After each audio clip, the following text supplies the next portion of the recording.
দেশের কাজে শ্রমিকের পাশে কে নিউজ 24।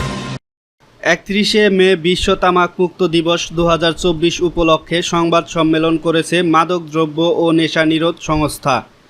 30 মে বৃহস্পতিবার জাতীয় প্রেস ক্লাবে আয়োজিত সংবাদ সম্মেলনে সভাপতির বক্তব্য রাখেন মানুষ এর প্রতিষ্ঠাতা সভাপতি বীর মুক্তিযোদ্ধা অধ্যাপক doctor Arup Ratan Chowdhury. E cigarette এখন বাজারে আসছে, আপনারা দেখেছেন যে তরুণদের মুখে আজকাল ই সিগারেট, যেটার কোনো দেশলাই ম্যাচ লাগে না, টানলেই ধোঁয়া আসে। তো একটা নতুনত্ব পায় তরুণরা, মনে করে একটা নতুন থ্রিল, তারা একটা মানে যৌবন বয়স মনে করে একটা স্টাইল। কিন্তু এই ই সিগারেটের মধ্যে কিন্তু সম পরিমাণ কার্সিনোজেন আছে, যেটা বিষাক্ত। এইটার জন্য আমরা অনেক দেশে দেখেছি, ইতিমধ্যে প্রায় 150 মতো দেশে কিন্তু ই সিগারেট বন্ধ হয়ে গেছে। সংবাদ সম্মেলনে মাদক দ্রব্যের ভয়াবহতা তুলে ধরে মানুষ এর কার্যাবলী নিয়ে আলোচনা করেন ভাইটাল স্ট্র্যাটেজিস এর senior technical adviser advocate Syed Mahbubul Alam. আমাদের বাংলাদেশের নাটক সিনেমা এখানে অনেক সমৃদ্ধ, অনেক দেশকে দিয়েছে। আমাদের নাটক সিনেমায় ধূমপানের দৃশ্য ছিল না, বিটিভিতে কখনোই ধূমপানের দৃশ্য ছিল না। এখানে রোমান রশিদ আসেন, উনি বলবেন ওনার নাটক সিনেমা প্রচুর জনপ্রিয় নাটক সিনেমা ছিল ব্যাপকভাবে, এই বাংলা ও বাংলায়। সেই নাটক সিনেমা ওখানে কোনো রকম এরকম দৃশ্য ছিল না, এবং ব্যবসার বহু ছবিও ছিল, এখনো ইন্ডিয়াতে হচ্ছে। তো আমরা মনে করি এই ধরনের অপ্রয়োজনীয় জিনিস যেটা আমাদের সমাজ এবং রাষ্ট্রকে ক্ষয় করবে বা ক্ষতি করছে, সেটা নিশ্চিত করা দরকার।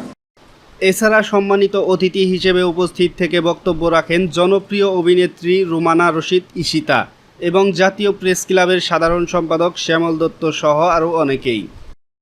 আমি নাম বলছি না, আমাদের দেশের সবচেয়ে জনপ্রিয় যেই অ্যাপটাতে আমরা গ্রোসারি শপিং অথবা ফুড আনি, সেই অ্যাপটাতেই কিন্তু খুবই কম মূল্যে ভেপ বিক্রি হয়, এবং কেউ কিন্তু বয়স জিজ্ঞেস করে না। আপনি যদি 1 কেজি ডাল কেনেন, তাহলেও আপনার বয়স বা আপনি কে জিজ্ঞেস করছে না।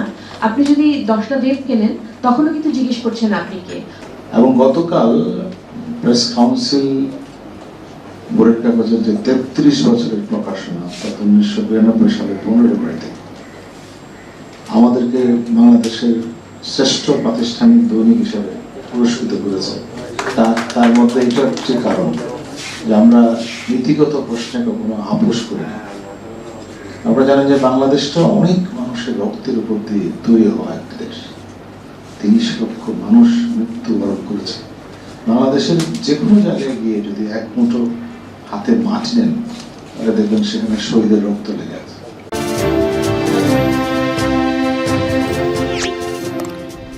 সাবস্ক্রাইব করুন এবং বেল বাটনে ক্লিক করুন।